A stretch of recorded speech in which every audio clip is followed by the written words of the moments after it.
Kalau misalnya sudah ngomongin berumur, itu Hmm, sekali lagi kita harus ada yang namanya prioritas. hmm, Prioritasnya. Jadi kayak ada salah satu pasien saya nih, udah pasangan berumur udah pasangan berumur, lagi program hamil, tapi mereka sulit juga berhubungan seksual. Misalnya hmm, karena mungkin ada istrinya ada vaginismus atau memang suaminya memang ada gangguan ereksi yang hmm, cukup parah. hmm, Akhirnya saya selalu balik lagi karena prioritas orang beda-beda loh ya, gitu kan. Saya balik hmm, lagi. Ini memang dasarnya pingin punya anak dulu, gitu kan? Pingin punya anak dulu atau sebenarnya punya anak mah nanti aja, tapi saya ingin memperbaiki hubungan seksual karena ini pasangan baru hmm, lah kasarannya gitu kan. hmm, hmm, Eh, saya kita sih sebenarnya nggak terlalu pingin punya anak dok.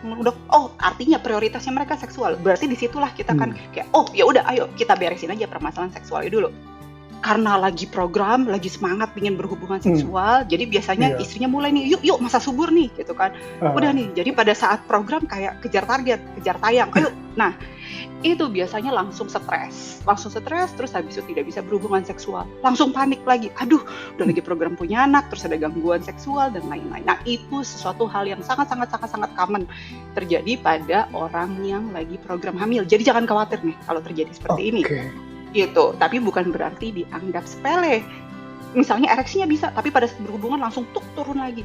Itu hmm, biasanya ada masalah psikologis yang terlalu besar. Memang itu sudah kita arahkan, coba deh ke psikiater, coba deh ke psikolog dulu deh. Jadi maksudnya hmm, ada apa nih behind that? Kok ini sekali, kok kecemas sekali pada saat hmm, berhubungan. Kita nggak bisa mengenyampingkan ini ya permasalahan psikologis hmm, ya, karena ya, manusia itu kasarannya bukan hewan, bukan yang kalau misalnya nih dikasih teman berhubungan pasti langsung bisa. Ada faktor psikologis hmm. pasti yang akan sangat ngaruh gitu. Banyak pasangan yang bingung ketika kehamilan yang ditunggu tidak juga kunjung datang. Terkadang yang dilihat hanya dari beberapa faktor seperti sperma atau ovumnya saja. Padahal ada kemungkinan faktor lain seperti fungsi seksual pada pria seperti ereksi, ejakulasi, atau libido yang mungkin bisa jadi penyebabnya atau akibatnya. Hari ini saya bersama Dr. Tiara akan membahas korelasi antara gangguan fungsi seksual dan infertilitas. Saya Denny, mari kita simak episode Ngobrol Asik kali ini. Halo Dr. Tiara, selamat datang Halo Mas kembali. Denny, terima kasih udah diundang kembali loh. Terima kasih sudah bersedia untuk hadir dokter di Ngobrol Asik episode kali ini. Kali ini kita settingannya agak beda nih ya, melalui jalur virtual.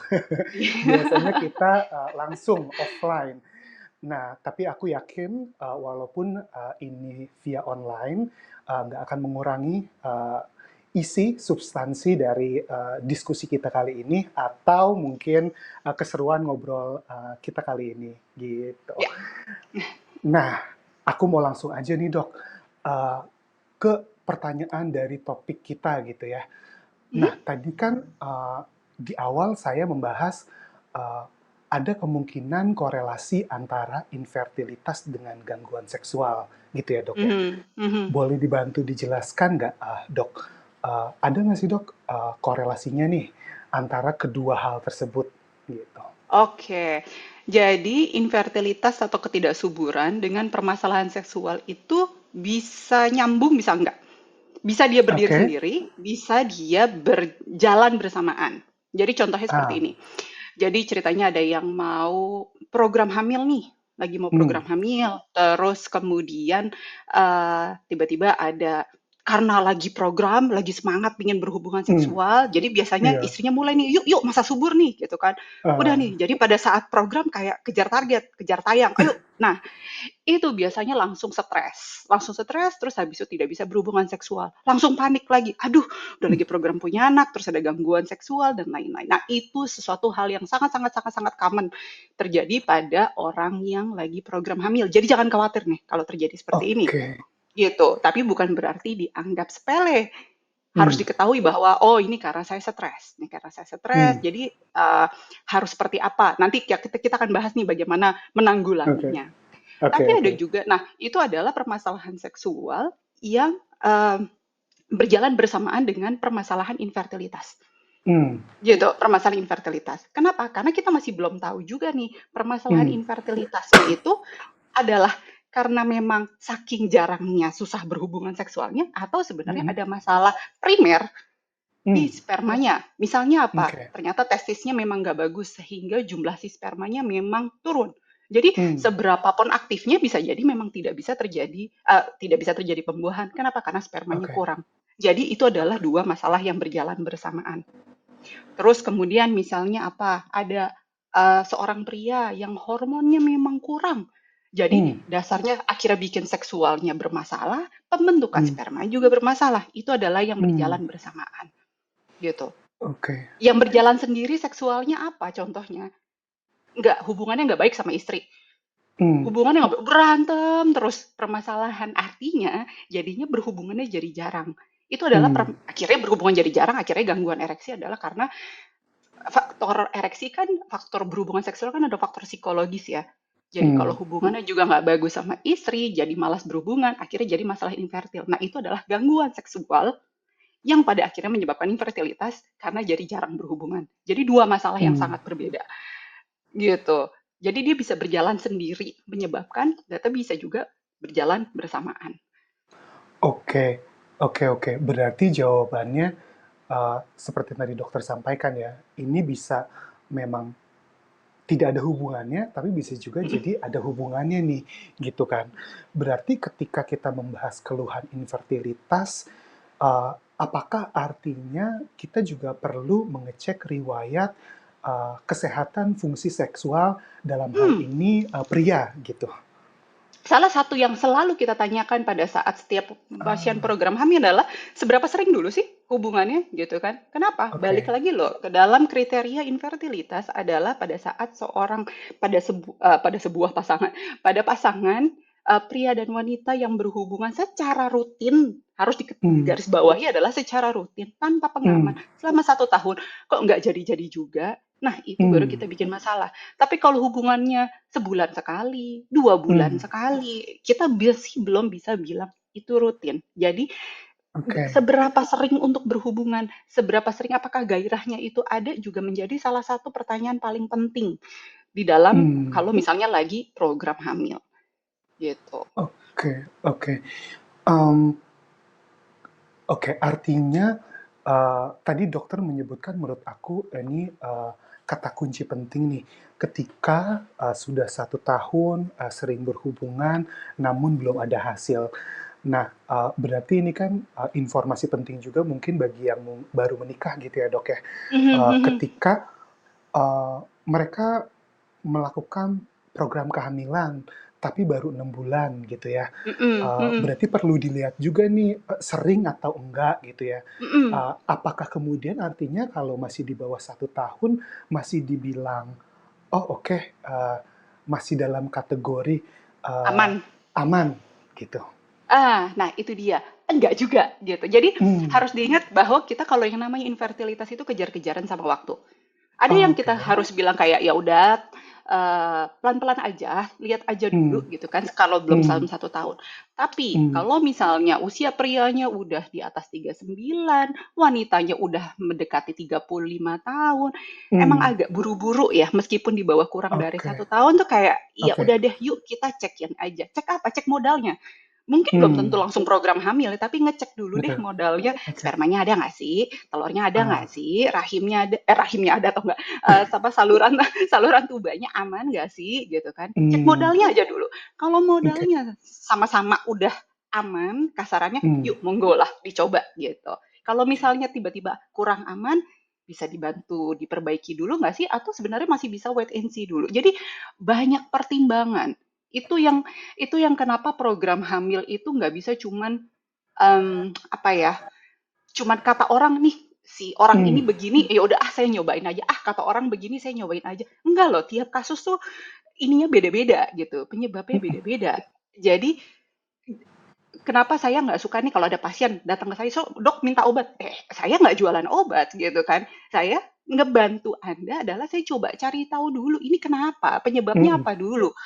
Gitu, Mhm. penyebabnya apa dulu sih? Kita kulik dulu Mhm. nih. Oh, Oke. ternyata, oh masalahnya kayaknya cuman karena kurang berhubungan, ya kita suruh berhubungan dulu. Tapi kalau udah Iya. masalahnya jelas, lah ini pasti ada masalah nih, hormonnya jelek, udah ketahuan kayak gini-gini segala Hmm. macam. Oke, yuk kita beresin dulu hormonnya. Jadi biar istilahnya kalau nembak itu tepat sasaran, bukan kayak ditembakin Asal. sembarangan gitu loh. Iya, iya, iya, iya. Gitu. Oke. Tadi ada 2 informasi penting juga nih, Dok, yang Mm, menurut, saya akan jadi, apa ya, informasi berharga untuk, pendengar podcast Bro. Faktor lainnya itu yang perlu diperhatikan juga salah satunya umur gitu ya, Dok, ya, tadi ya, mm, yang nanti mempengaruhi gitu. Kemudian, perlu dicek tanda kutip modalnya, kita cek dulu gitu. Jadi biar, mm, tepat sasaran. Nah, kemudian aku ada pertanyaan selanjutnya gini, Dok. Misalnya, bukan misalnya, tadi kan dokter membahas ada, beririsan nih, eee, pada case-case tertentu gitu ya, di mana, gangguan fungsi seksual pada pria itu mempengaruhi infertilitasnya. Walaupun tadi mhm, dokter menyebutkan ada juga, faktor psikologisnya gitu ya, selain mhm, yang mhm, sifatnya itu secara fisiologis. Kalau mhm. dari pengalaman dokter nih, Dok, seberapa sering sih, Dok, kayak, eee, kedua faktor ini tuh saling beririsan antara si gangguan fungsi seksual pada pria dengan, infertilitas, pada pria, gitu.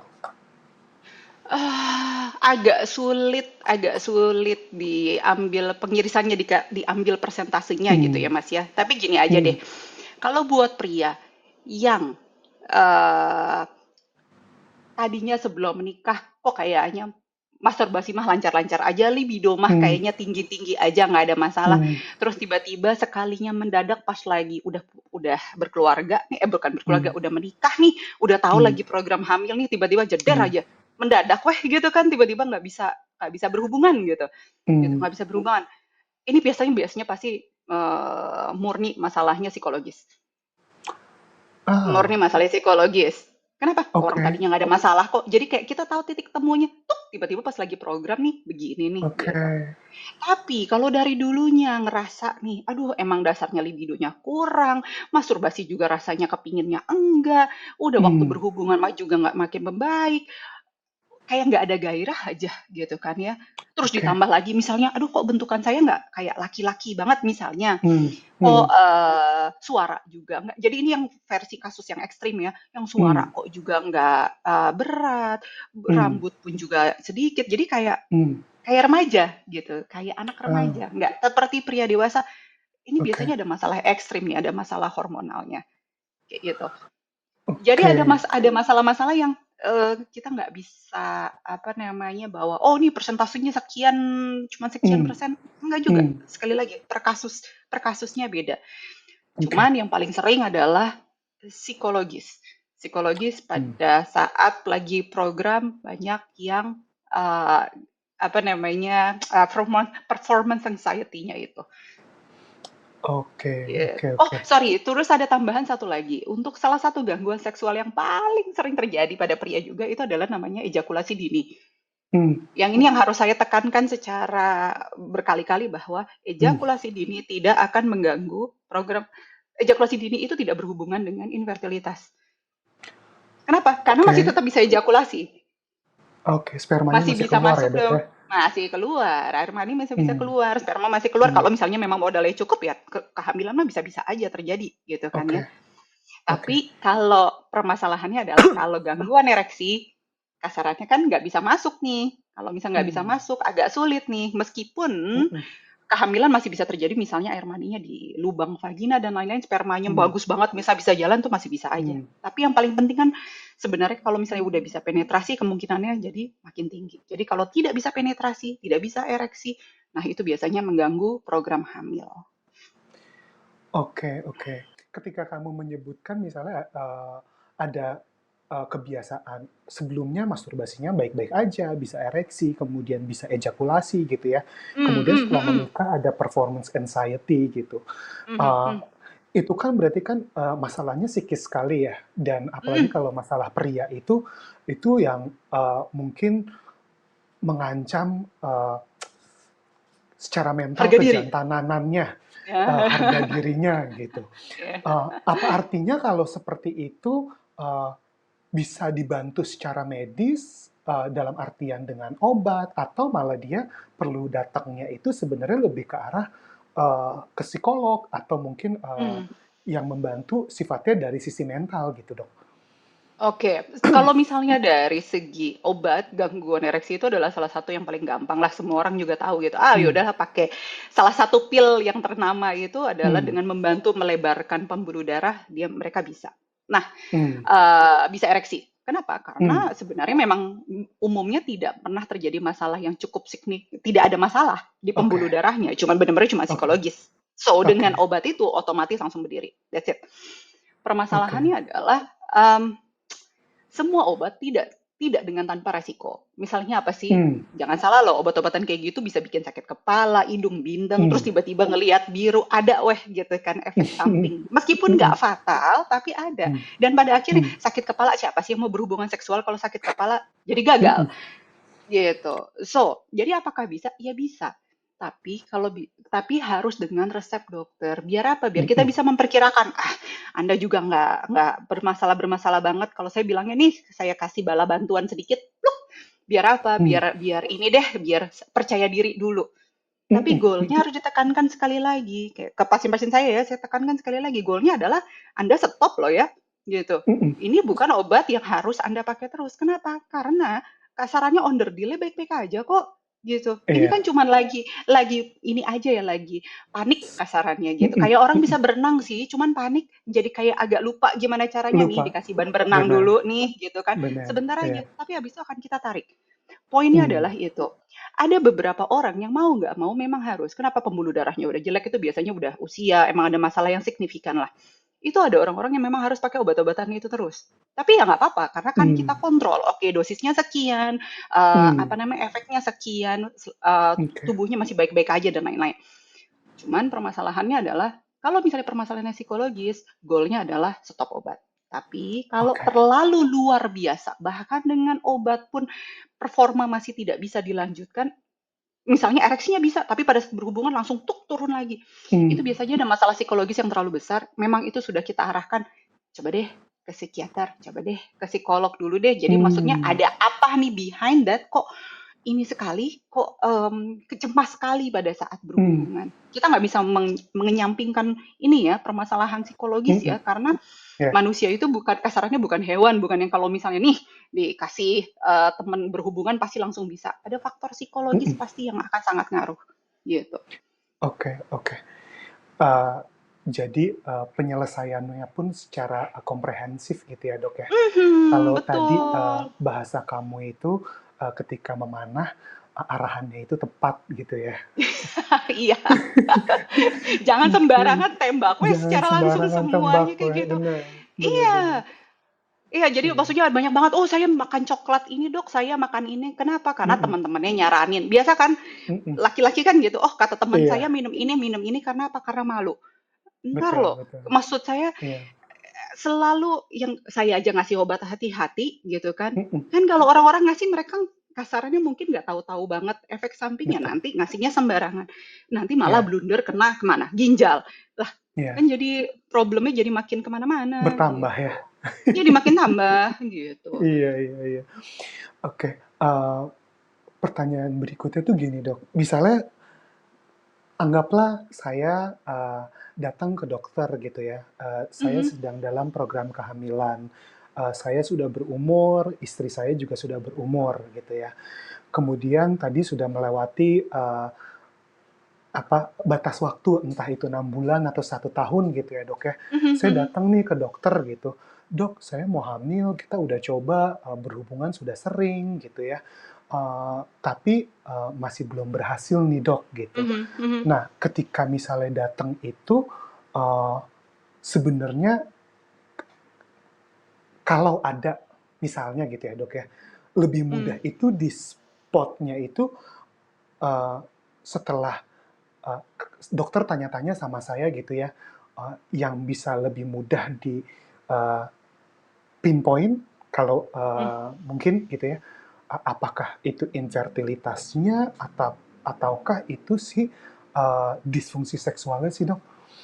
Kalau misalnya sudah ngomongin berumur, itu Hmm, sekali lagi kita harus ada yang namanya prioritas.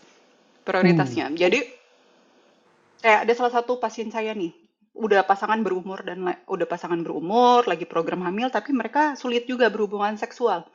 Misalnya Hmm. karena mungkin ada istrinya ada vaginismus atau memang suaminya memang ada gangguan ereksi yang Hmm. cukup parah. Hmm. Akhirnya saya selalu balik lagi karena prioritas orang beda-beda loh ya, gitu kan. Saya balik Hmm. lagi. Ini memang dasarnya pingin punya anak dulu, gitu kan? Pingin punya anak dulu atau sebenarnya punya anak mah nanti aja, tapi saya ingin memperbaiki hubungan seksual. Karena ini pasangan baru Hmm. lah kasarannya gitu kan. Hmm. Hmm.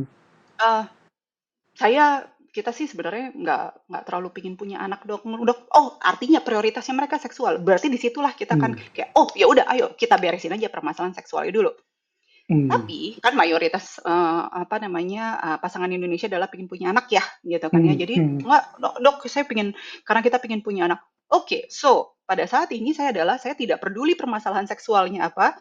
Saya kan cuma lihat bapak punya spermanya apa, ibu telurnya seperti apa. Habis itu kita langsung program hamil yang berbantu. Kasarannya kita paksakan nih sperma sama telur harus ketemu dulu nih, biar program Ah, hamilnya jalan, gitu. oke, oke. Jadi saya selalu bilang sama pasien, I'm so sorry, saya nggak akan beresin masalah seksual dulu. Karena terlalu Hmm. berkepanjangan kasarannya dan terlalu beban Hmm. buat pasien juga. Kalau misalnya kita, Iya. ayo seksualnya beresin dulu, yuk infertilitasnya dulu. Hmm. Kita harus ingat loh, seksual udah punya stresnya sendiri, infertilitas Hmm. punya apa stresnya sendiri. Hmm. Yang ada kalau kita, ayo beresin seksual ini segala macam, yang ada pasiennya udah, aduh nggak jadi deh, udah nggak mau program, capek, beban batin dulu gitu kan, Iya. udah terlalu ketakutan. No, ayo beresin dulu. Apa namanya, udah pasangan udah usia, ayo cepetan kita selamatin telurnya, kita selamatin spermanya, kita program hamil. Terus kalau udah jadi, yuk sini bapaknya baru kita beresin lagi deh pak, yuk kita ngobrol ada apa nih, seksualnya baru kita beresin. Kayak kasarannya seperti itu, prioritasnya dulu. Mm-mm. Mm-mm. Jadi biar nggak putus harapan gitu ya dok ya, Mm-mm, apa dulu nih yang diinginkan dari si pasangan betul, ini.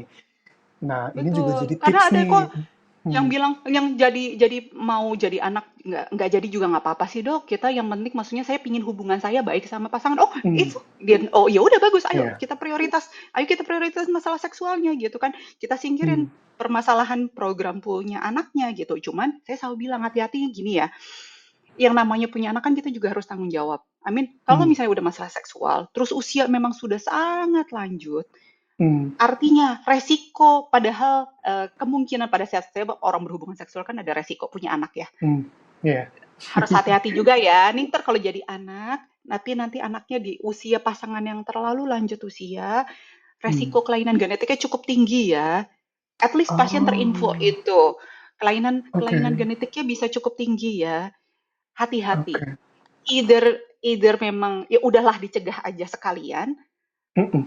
atau harus siap pada saat kan saya nggak bisa bilang pasti jadi kelainan genetik, enggak juga, cuman resikonya Iya, tinggi gitu kan ya. iya, Be iya, iya. careful, harus hati-hati. At least pasien tahu itu. Hmm. Mm-mm. Wah ini menarik nih dok untuk bahasan kita selanjutnya ya. Eh, Hmm, untuk pengaruh terhadap genetik anak ketika uh, pasangan lanjut. kehamilan untuk pasangan lanjut usia gitu ya. Ini bapak-bapak nih yang harus tahu ya. Faktornya Iya, bapak-bapak tuh benar-benar. tinggi loh sebenarnya. Banyak yang Oh nggak tahu gitu. deh. Laki-laki Wah, mah bisa-bisa aja gitu. Nenek-nenek iya, ntar dulu. Permasalahan genetiknya gede loh anak. Enak aja. bisa benar. Oh, wah, oke, oke, Heeh. oke. Ini menarik nih. Nanti kita simpan buat tabungan topik kita. Nah, Oke. tadi aku tuh pingin menggarisbawahi ini informasi yang menurut saya bisa Hmm, jadi tips buat para pasangan di luar sana yang pingin mhm, datang ke dokter gitu ya. mhm, Tahu dulu tujuannya apa, mhm, yang mau jadi prioritasnya, apakah ingin memperbaiki keharmonisan hubungan seksualnya atau memang ingin memprioritaskan program kehamilan gitu ya dok ya. mhm, Jadi nanti mhm, bisa dipilih dan diprioritaskan. Nah, mhm, uh, tadi kan kita membahas nih dok gitu ya, uh, tahu dulu prioritasnya apa gitu ya. Terus tadi faktor-faktornya, oh ternyata ada faktor psikologis, ada faktor fisiologis, entah dari hormon atau dari tekanan gitu ya. mmm, Uh, Anggaplah gini dok, misalnya uh, secara kita asumsikan misalnya ini faktornya memang bukan psikologis gitu ya dok ya. mhm, mhm, Uh, ini adalah pure dari fisik gitu, Mhm. kondisi badan kita gitu. Nah, kan di luar sana banyak nih Dok, pasangan-pasangan yang mau menikah, kemudian pingin Mhm. langsung punya anak setelah menikah, atau Mhm. pasangan yang sudah menikah, kemudian kepingin punya anak gitu ya. Mhm. Boleh dibagikan nggak sih Dok, kayak uh, tips-tips seperti apa sih yang bisa dilakukan gitu, supaya membantu meningkatkan bukan hanya fungsi seksualnya saja, tapi Mhm. juga tapi juga Infertilitas ya? Fertilitasnya. mengurangi Mhm. mengurangi infertilitas atau meningkatkan fertilitasnya gitu. Oke. Pokoknya baseline-nya adalah semakin prima tubuh, semakin sehat tubuh dari segi apapun ya, berat badan Hmm, ideal, gula darah mah bagus, medical check up deh. Pokoknya ya istilahnya yang hmm, bagus buat kerja kasarnya, yang siap hmm, tinggi badan, berat hmm, badan semuanya hmm, bagus yang kayak gitu. Terus kemudian sorry, gula darah, kolesterol, asam urat, fungsi ginjal, fungsi liver, hmm. semuanya bagus. Itu biasanya baseline-nya harus nyaman. Kalau Oke. misalnya pabriknya aman, harus kita ingat dulu loh, pabriknya Um, testis ini tidak berhubungan sama si baseline ini. Tapi kalau um, misalnya pabriknya bagus nih, hmm, selama semuanya ini bagus, biasanya akan terjaga. oke. Ya. Kalau misalnya Hmm, pabriknya bagus dulu. Tapi hmm, kalau hmm, misalnya pabriknya udah bermasalah, pabriknya di hormonnya bermasalah, pabriknya di testisnya bermasalah, hmm, mau kayak apapun, gaya hidupnya sebagus apapun, seprima apapun, hmm. rusak mah rusak aja, gitu. Oke, berarti di sini ada 2 hal ya, Dok, ya? Mhm. Pertama, pabriknya, terus pabriknya, dan yang kedua ini adalah, kondisi baseline badannya. Betul nggak tuh, Betul. Dok? Betul. Jadi Oke, makanya kenapa orang yang, aduh saya kok gaya hidupnya udah sesehat ini, kok saya mhm, tetap nggak bisa punya anak?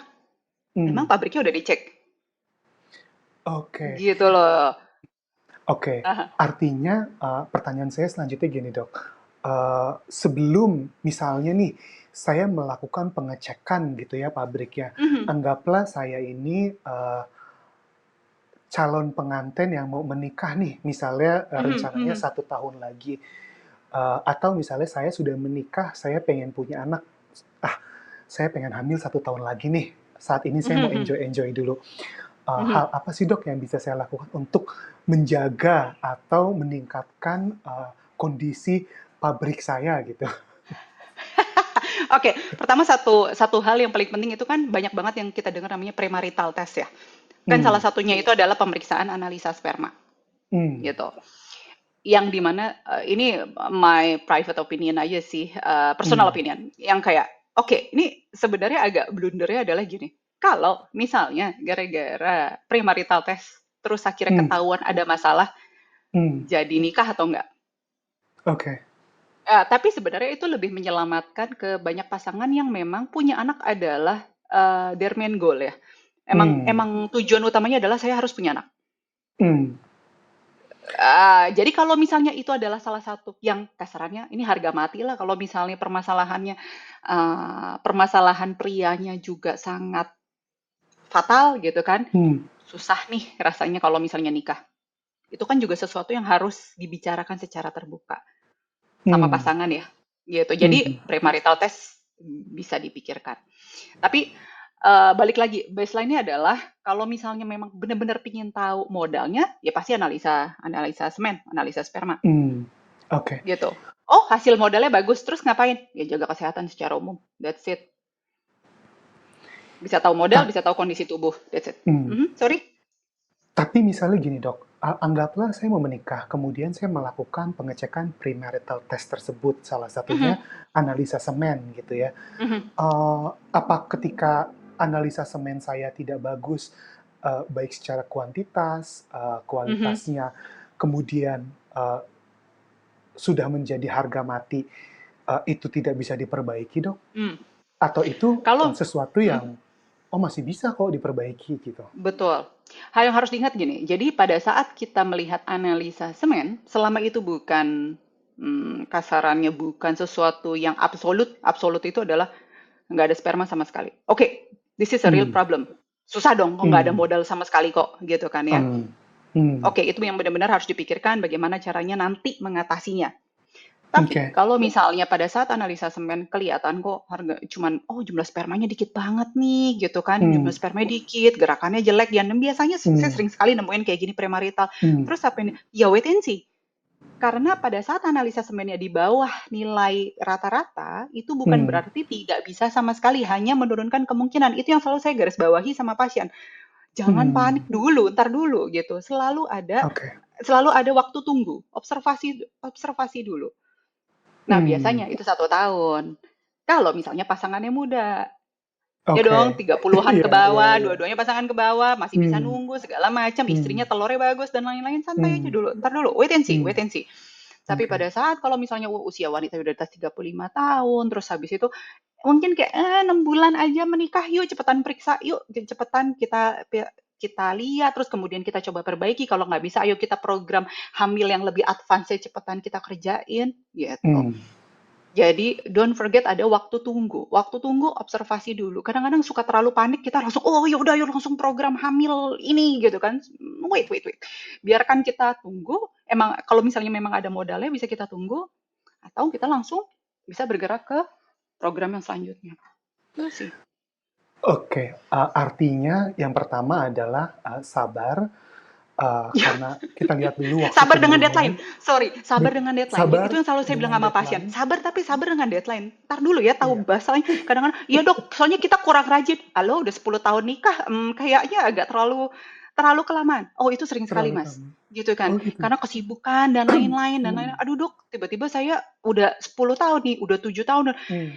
Oke, the problem adalah ini udah buang waktu selama 7 tahun nih, gitu Hmm. kan. 1 tahun nunggu berarti udah buang waktu 6 tahun. Kenapa? Karena Hmm. nggak gampang loh ngeberesin itu dulu, kemudian kita Hmm. mencoba melanjutkan program, semakin terdesak waktu akan semakin advance program yang kita kerjakan. Kenapa? Karena Kerjakan. kejar-kejaran sama waktu, gitu. Hmm.